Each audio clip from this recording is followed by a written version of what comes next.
It's Cooking Good Looking. So today it's about my favorite spring vegetable, asparagus. So I want to show you how I store them, how I prep them for cooking.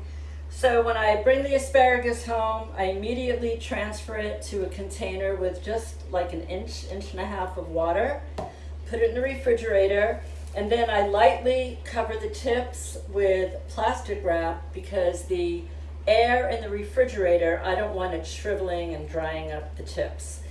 So speaking of the tips, when you're choosing the asparagus, make sure that the tips are tightly closed. There's no fraying, certainly there's no slime, because you would pass on that bunch for sure.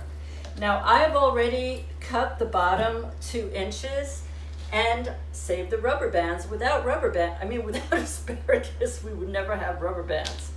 Anyway, so I cut off the bottom inch and a half, and then I do one extra step before I cook them, and that is I like to peel them.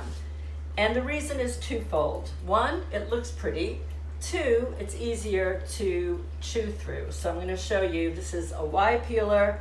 I make sure I don't peel into the tip, so I pinch it right here, and then I very lightly peel, so I'm getting those nodes off.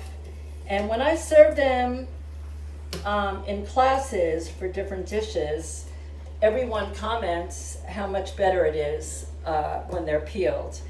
And then I'm making a pasta tonight, so always think about presentation.